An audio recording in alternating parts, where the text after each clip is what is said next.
I mean, eventually when we are talking about war and how we can resolve this problem or this global dynamics, we are talking about the issue of human aggression, or of how do we deal with aggression. And of course, war is such a horrific symptom of like aggression that we cannot canalize obviously in a better way or use in another way. And how do we learn to use it in another way?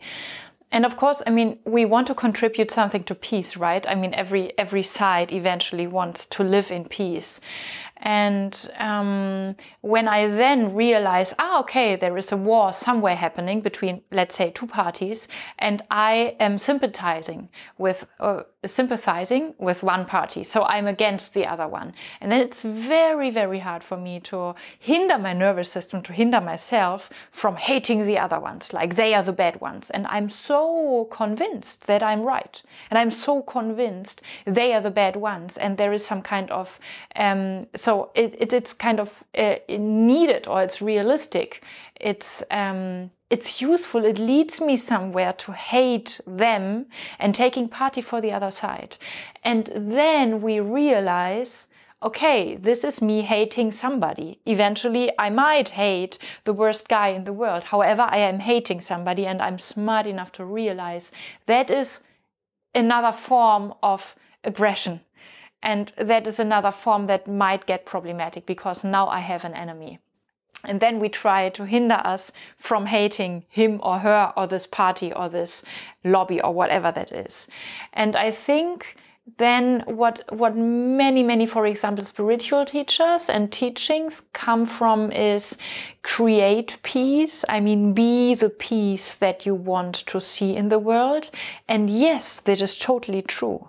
And at the same time, I do not really see that it leads to useful action, or that it leads to people using this phrase or this wisdom or truth in a useful way, because then it's just a spiritual direction that they use in order to suppress their aggression.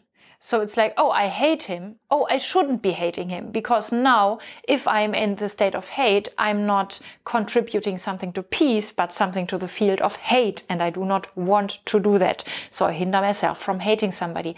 However, if I now withdraw from my hatred, I might also suppress it. I might also end in a state of more suppressed aggression, and then it will come out in another way.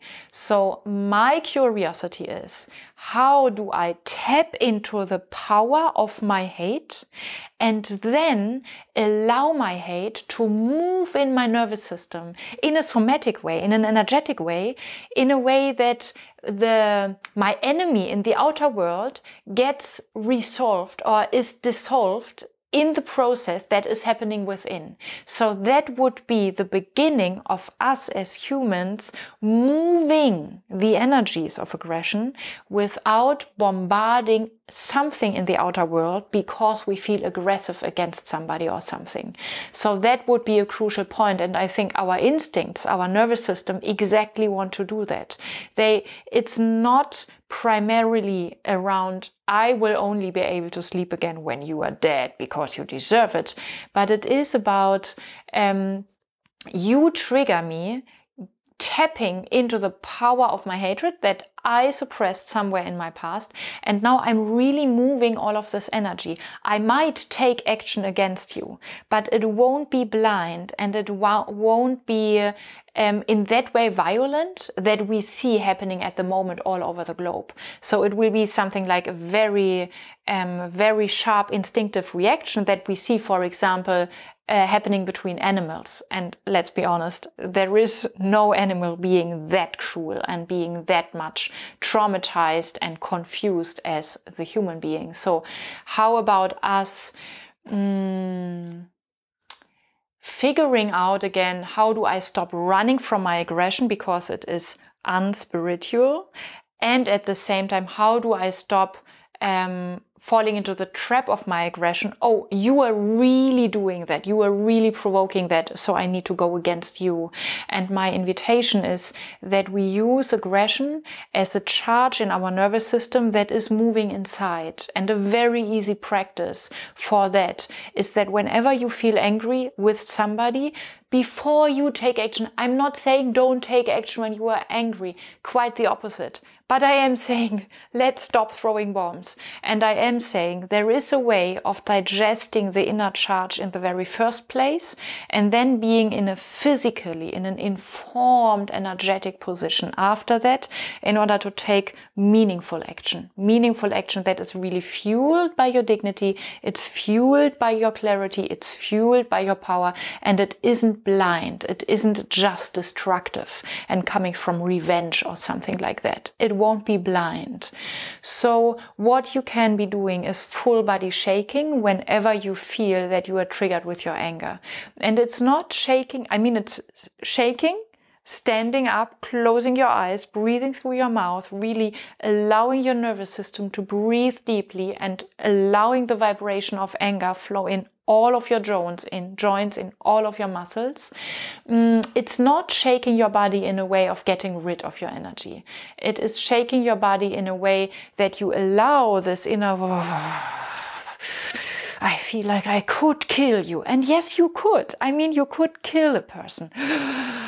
And it's not about doing that. It is about allowing this vibration inside and moving with this energy. It can take a while because aggression and anger, there are huge powers inside of us and they are meant to be there.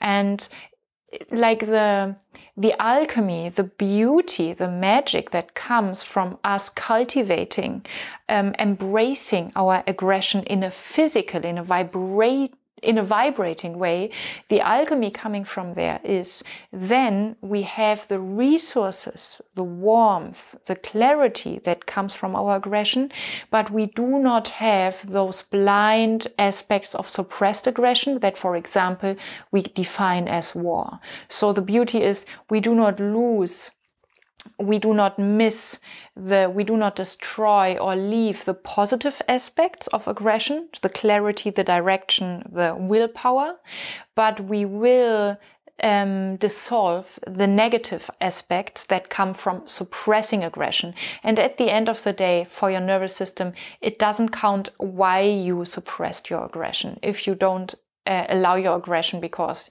your father was against aggression, or if you do not allow your aggression because your guru is against that, that doesn't matter so much. In the end, it is about, do you suppress your energy when it wants to flow in your nervous system, or do you not suppress your energy?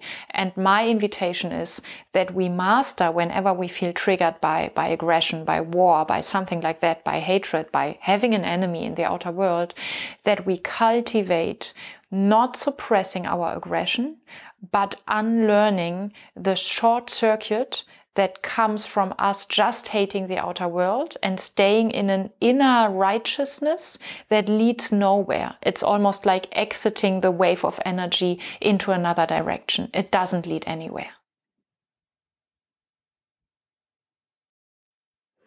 Yay! Thank you so much for being into stuff like this. I truly appreciate that. So if you want to dive deeper into this body of work, if you want to contribute something with your individual vibration to the collective transformation, you're super welcome to join my next free events. Yes, they are totally free. You will find the link in the description below, and please invite all your friends.